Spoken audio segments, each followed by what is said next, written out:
Hush please, Neve. I can say that to you. Brilliant. Thank you, friends, colleagues, artists. Welcome. So, thank you for this. The private view. This is the third one we've done at the Peggy J Gallery, and it's the 92nd in total, I think. So we've been going since 1930. So we're going to make it to that centenary in 2030. I'm going to be introducing Josie Dayton in a minute, our professional judge. But before I do that, I'll just say a few words about this year's exhibition. But a big thanks, as ever, to all the artists.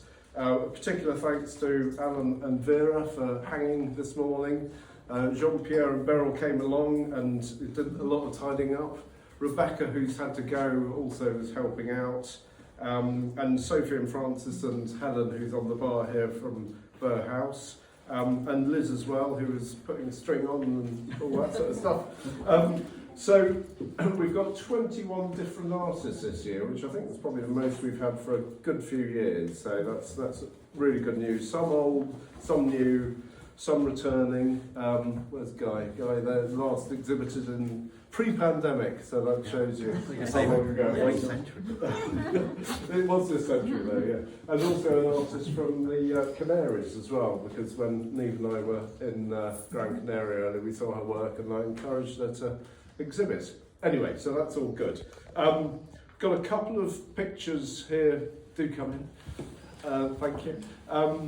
Got a couple of pictures here where the proceeds will go to charity. There's Marjorie Drummond's picture up here, which was actually bought previously by Rebecca's father-in-law, who has sadly died, but he was involved in an accident and the East Anglian Air Ambulance picked him up from that, and he went on to live for a good few years afterwards. But he wanted, so if that gets sold, the proceeds will go to that charity, which is great. And Vicky Chalker, I don't think Vicky's made it, has she? Which is a shame, but she also is selling a few paintings, and the proceeds go to Luton Sea Cadets charity as well. I have to mention Liz Sparrow's here, because she's got a solo exhibition on the 28th of October. Yes. So do come to that as well. It's here, yeah. So that'll be another exhibition later this year. And just before I hand over to the judging and the prizes and the selling and all that sort of stuff, I was reading, and it was in yesterday's Guardian, so it wasn't an April Fool. It was doctors at Montreal actually have been prescribing passes to go to art galleries, to the Museum of Fine Arts. And apparently they gave out 4,000 prescriptions last year. So it's great, isn't it? And it's what we should do as well. Because they said, research has backed the idea, unsurprisingly, suggesting that spending time in galleries can reduce stress and loneliness and improve mood and boost mental health. So I think, you're all testament to that, being here tonight.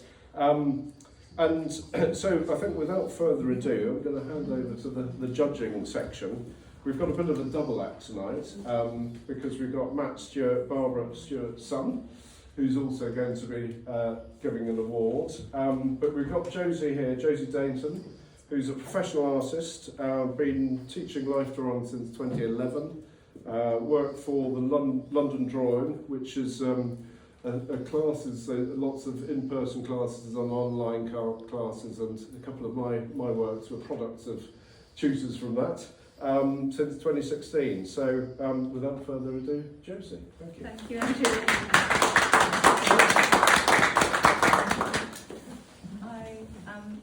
I am absolutely blown away by the works in the show, mostly the amount of landscapes and the quality and representational qualities and ability with the paint and the mediums.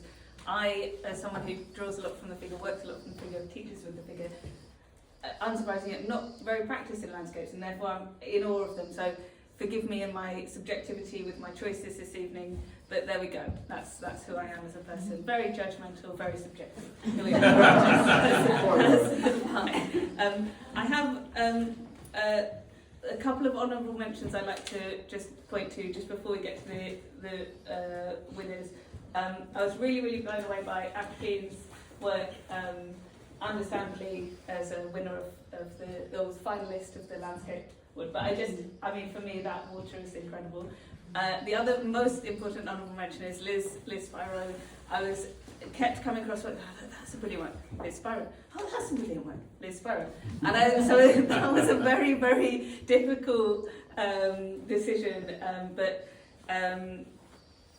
Guy has just picked it with the oil painting of the koi for the cup of the year. I think you... Yeah, come on.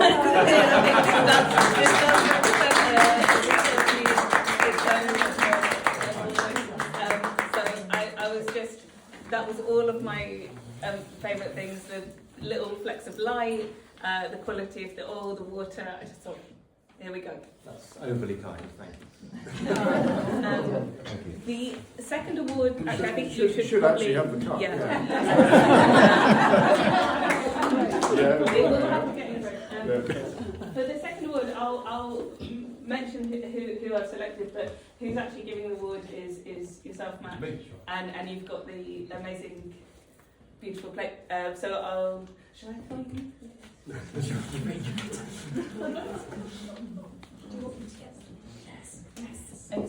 Exactly. Right.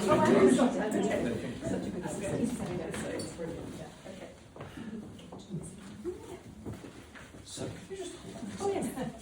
I just wanted to say... Actually, sorry, come here. Cause, please. I just want to say a few words about my mother, Barbara Stewart. It's absolutely delightful that we've been able to instigate this award this year. And it's something that we've been talking about for a while. I'm absolutely delighted to have done it. Now, some of you will remember Barbara, and no doubt many of you won't. Barbara, sadly, is no longer with us, and she passed away in 2015. This society was incredibly close to Barbara's heart, and the committee's kindly let us introduce this new AiPS award, the En Plein Air Award. Now, Barbara was previously the chair of ACSAC, which was the Association of Civil Service Art Clubs, which was the forerunner to AiPS as we know it today. Now, she's responsible for organising the painting holidays for many years, which I know Andrew takes full responsibility for all the hard work that goes into that these days. And those holidays were something that Bar looked forward to immensely. She was never without a sketch pad, pencils and brushes, and painting was a huge part of her life from an early age. Professionally, Bar was an architect. She qualified in 1947 after serving 2 years with the Wrens in the latter part of the Second World War. Now, as a post-war architect, her entire career involved covered public sector buildings, primarily schools, universities and hospitals. And as a young architect, she was spotted by the luminary Sir George Grenfell Baines and quickly became the lead architect at his headquarters of his practice in Preston, which later became Building Design Partnership. And when Bar and my father Jeff moved to London in 1970, Bar called Gigi, and Gigi said, "Bar, there's our office in London. There's a new job for you there." But that was the early 1970s. Things changed in 1974 with a huge recession from 73-75, and finding work in the private sector was very hard. And that's when Bar joined the civil service. She initially joined the University Grants Committee as an overseeing architect before moving to the Department of Health at Euston Tower, managing hospital developments across the country until she finally retired in 1990. This doesn't go too much.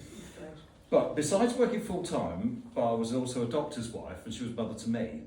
And in the brief hiatus from when I was born, when I was young, Barbara became a town councillor and, amongst other things, wrote regular ancient building features for the local paper that included her technical drawings. This is when we lived in Worcestershire.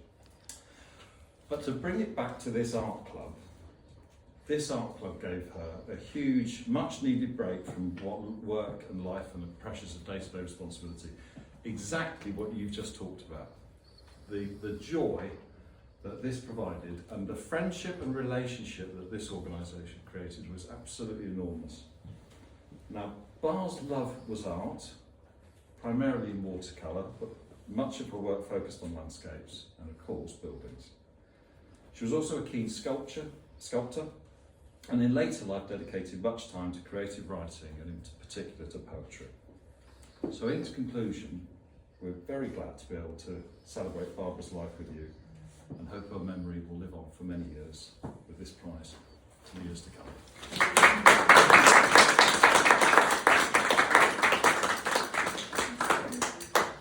And on that note, the winner of the En Plein Air prize is Beryl Touchard for Waterlock Field.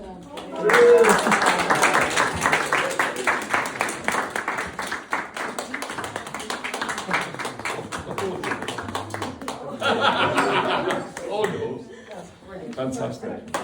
Thank you.